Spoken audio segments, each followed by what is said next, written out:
Hi everybody, welcome to our 4 o'clock live. Thanks for joining us. I'm here with my friend Ethan. Thanks for being on the show. Thank you so much for having me. Of course. You guys, it's crazy outside today. We've had a storm. I'm actually kind of bummed out because I love rain. I'm from Canada. You guys know that. Most of you know that. And I love rain. I love the storms. I love it dark and gloomy. So I was like, yes, we're going to get like 48 hours of crazy rain and it's going to be all dark. And we got like a few hours and now it's kind of clearing up. Yeah. I don't know. Yeah. Kind of bummed me out. But anyways, that was a total side note. So thank you for being on the show. Ethan's a good friend of mine. I love this guy. I met him. It was one of my first tours I ever did working in outreach. And why don't you talk about where you work? I work over at Gratitude Lodge. Okay. It's a detox over in Newport Beach, and we have a 6-bed in Long Beach as well. Okay, right on. Yeah. And you guys do a lot of health and wellness, right? Because that's kind of your thing. Yeah, so when I came on board, that was one of the things I really wanted to touch on because it's a big part of my recovery and where I'm at right now. Mm-hmm. And, it kind of goes hand in hand with mental health. If you're exercising and eating right and all those things, it really helped me get to where I'm at right now. Mm-hmm. And put me in a good place. So I wanted to share that with other people. In recovery and just, teach them about the benefits of all those things. And, hopefully they could take that with them when they left our care. Absolutely. I love that. I think it's so important to have that incorporated into your recovery. So for you, let's back up if you don't mind. Tell us a little bit about how you got to where you're at. What was your journey like? What made you decide to get sober? If you could give us some background, that'd be great. Yeah, absolutely. So, I found alcohol at 13 years old. I was at a family party and I found my way to the keg. And, I actually remember very clearly, still to this day. It was really, really powerful. I mean, the first time that I had a drink, I remember my eyes got like this big, like silver dollars. Really? Yeah, and it had a different effect on me. It gave me a lot of energy. And come to find out, coming out here and figuring things out and getting sober, mm-hmm. I suffer from bad anxiety. So that first drink, when I had that, I felt that anxiety just melt off my back, and I felt like this sense of freedom, mm-hmm. I guess you could say. And that sort of led me down a different path. Mm-hmm. And I think that's the story for so many people. I know it was for me too, before I even realized it. When I knew I was anxious and that I had these weird kind of like social phobias and felt anxious and didn't feel like everyone else, but I didn't really know what it was. Yeah. And yeah, when I'd be drinking or doing drugs, it was like, oh, well, I feel better, because when we're that young, it's hard to identify what's going on. We just know that this thing made it feel better. So yeah. I know that's the case for a lot of people. Yeah, so like I said, I had no idea why I felt so good. Mm-hmm. And it did lead me down this road where it became a lifestyle, my drinking and my using, that went on for a long time. I went down the so-called rabbit hole at a young age, and I didn't pop up for air for a long time. Mm-hmm. And with the drinking, it did feel good, after that first drink, but there was never just one drink. Mm-hmm. And since I did suffer from anxiety, the lifestyle that I chose and the things that I did as far as drinking and using, it actually created more anxiety. Absolutely. Yeah. And I don't think people realize that a lot of the time. And that drinking it is a depressant, and it will make you more depressed, and it will make you more anxious, and we don't realize that in the moment, Absolutely. So you're from New Jersey, right? From New Jersey. Okay, and you came out here how long ago? So it's just about 4 years now. Okay, and what happened that you realized you need to get sober and came out here? So, like I said, I lived the fast life for a long time, mm-hmm. and, it was fun for a while. But then, the pain outweighed the fun. The fun started to go away. And one of the main things, honestly, was, I was just underachieved. When I used, I didn't really try hard. I just got by. I wasn't happy. And it just took me down a road I didn't want to be in. And at the end of the road, I had enough. I got to my point where I had enough, and I needed change, and I knew that. And I was willing to do whatever it took, mm-hmm. To move forward and to get better. Mm-hmm. I have 3 children back home.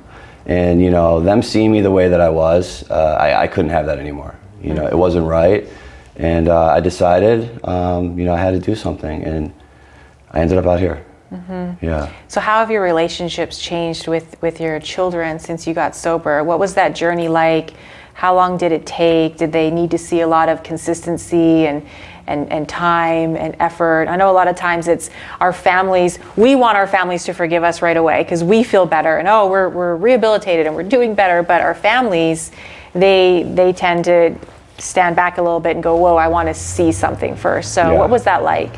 So for me, that was the hardest part, was being away from my children. I knew that I couldn't do it in New Jersey. I couldn't get sober and stay sober. I've tried. It was very difficult. I had to get out of there to solely focus on myself because, I struggled for a long time. And I needed to completely remove myself from that situation. I'm really into the people, places, and things. Like, I believe in that. I still do. So I had to remove myself and come out here and focus on myself. And it was hard to be away from them, but I knew it was the right thing to do because even though, I lived with them back in New Jersey, and I saw them every day. I was physically there, but mentally I wasn't present. I was gone. Yeah. And that was hard. That was hard for me, and I didn't want them to see that. So with that being said, I do live, over 2,000 miles away, but I'm present in a better way now.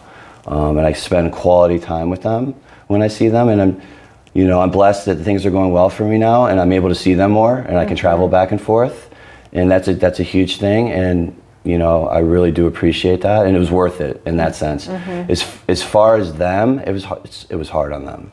I don't think they fully understand, the depths of where I was, and how severe it was.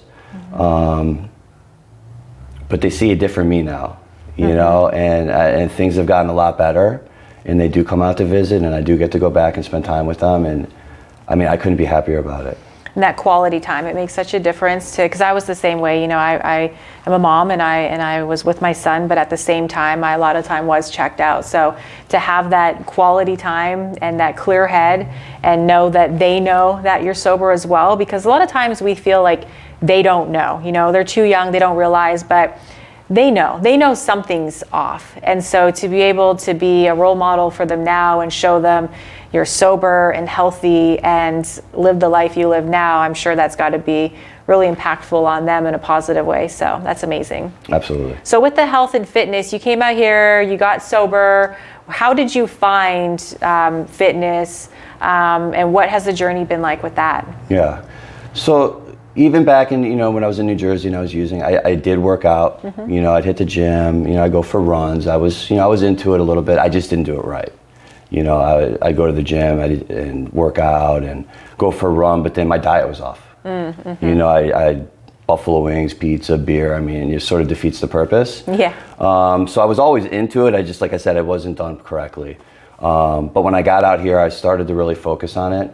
And one of the other benefits of coming out here is I do have seasonal depression. So when the winters rolled around, I just no motivation, felt awful. It was a real thing for me.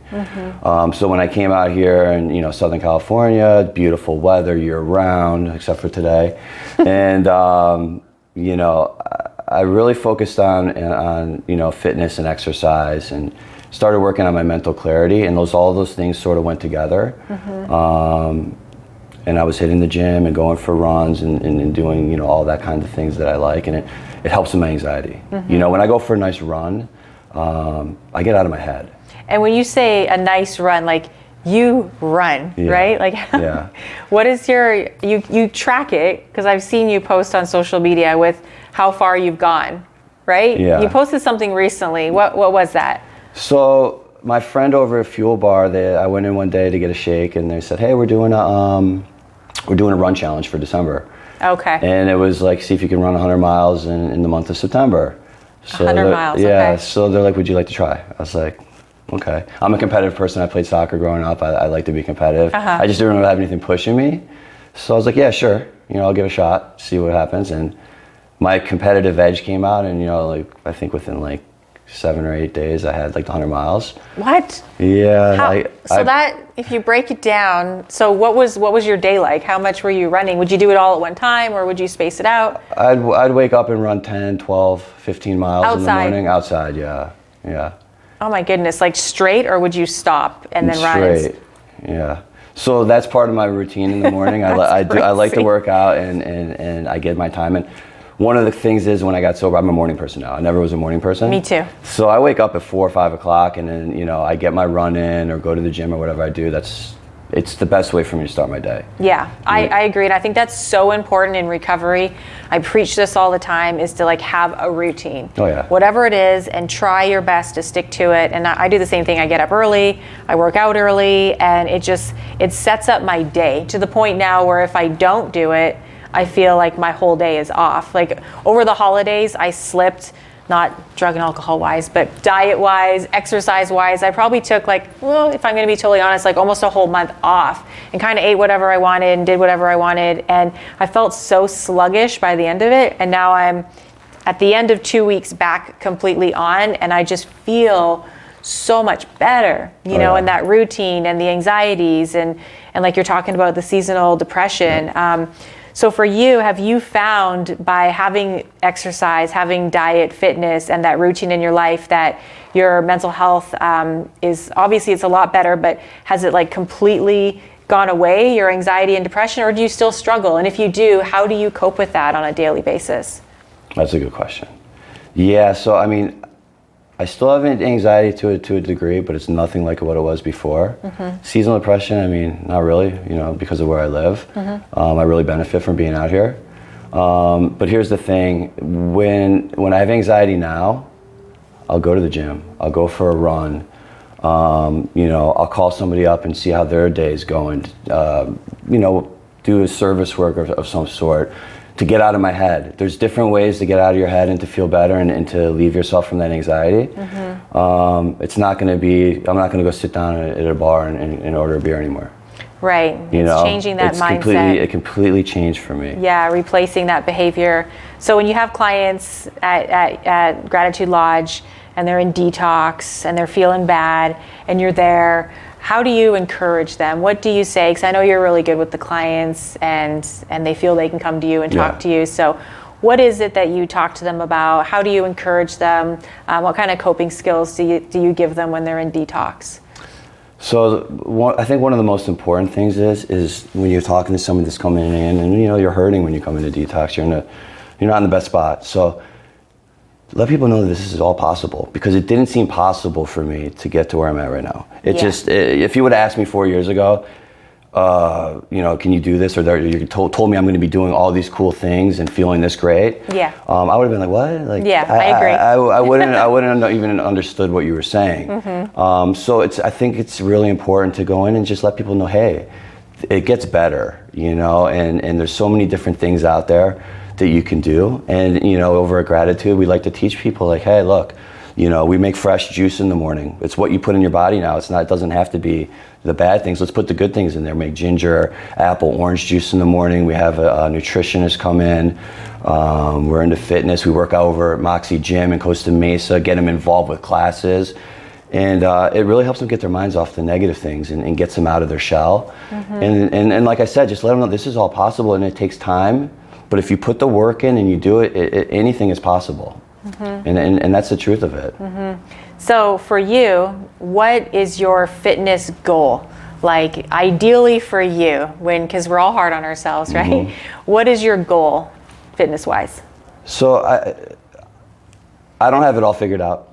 You know, I'm still learning. You know, and now I ask questions, and I want to learn more about fitness. There's other things that I'm taking on, and there's so much more to it. Mm-hmm. My goal is just to continue growing and learning and sharing that experience with others, and just being happy. Mm-hmm. You know, because this whole thing has put me in a different place mentally.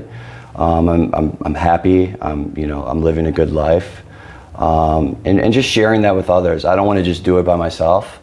You know, I want to bring other people along and really spread that message. Mm-hmm. There's so many negative things going on in this world right now that it's contagious. You know, it just spreads. You go on social media, you turn on the news, like I can't even do that anymore. Yeah.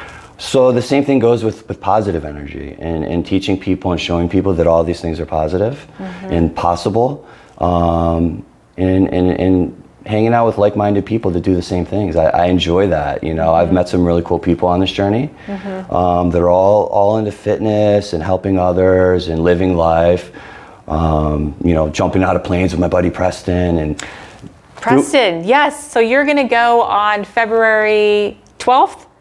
Is that the one where it's for fentanyl awareness, yes. right? They're doing a jump. Yep.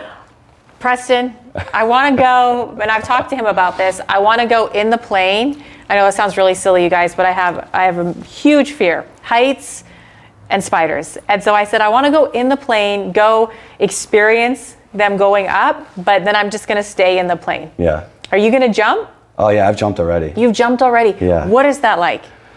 So that's a rush.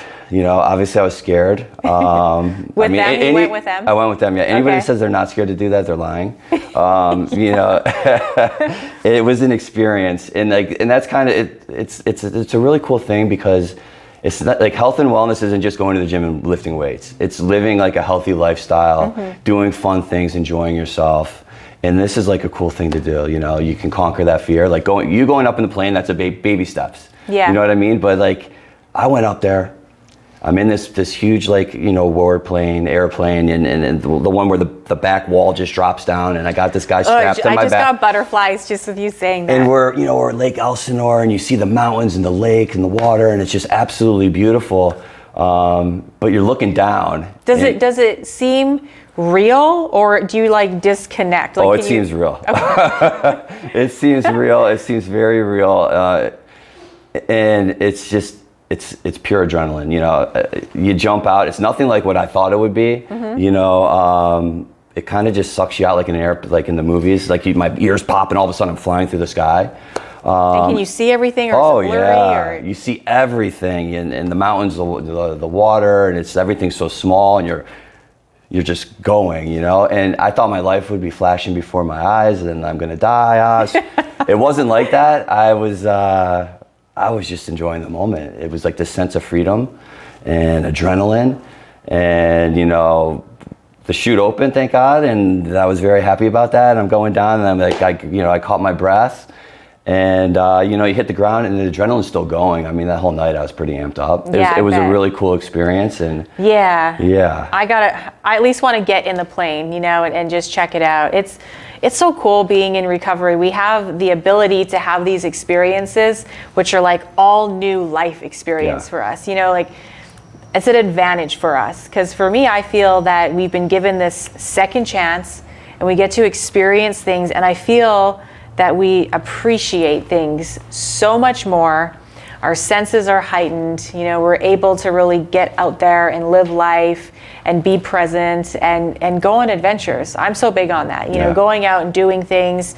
You just, not to be morbid or think about dying, but we never know, you know, when it's going to be it. And to be able to really live for today and really, really love the people around us and take care of ourselves in the moment, it's so important, you know, because yes, we need to plan, of course, but we also need to live our lives. Absolutely. You know, and have that fun and build those relationships and have those experiences and create those memories. And being able to feel those memories. I was talking to a therapist a few days ago, and she was talking about experiences that we have and will have in our addiction, and we can't like actually put an emotion to it or think about how it felt because we were numbed out. And so now we get to like really feel things and experience them. So it's exciting. Yeah, that got me on a rant because I want to go up there in the plane. So anyways, back to you. I'll see you there. Okay, cool. So with nutrition, what would you say to someone that's in early recovery? A lot of people in early recovery, we've kind of touched on this before in a show, with a lot of sugars. We get addicted to that. It's like a soothing thing for us, like a security blanket. What would you say for someone in early recovery, some tips about things that are good to eat or not eat, to put in their diet to help? Yeah. So after quitting drinking, and I think this happens for most people, I know it definitely happened for me, is you have sugar cravings. And I had that really, really bad. I remember carrying around bags of gummy worms and Sour Patch Kids. I mean, it was pretty intense. And I was exercising and running and doing all these things. but I was eating I had to be eating hundreds of grams of sugar a day. And it really affected me. And that was one of the things about me being educated on nutrition myself, because I didn't really understand. I thought just because I'd run 5-10 miles that I could eat whatever I wanted. Maybe when I was 13 years old, but not now. And it wasn't working for me. I was just water weight and I still didn't feel well, because, you spike your sugar levels and you just go up and down, up and down.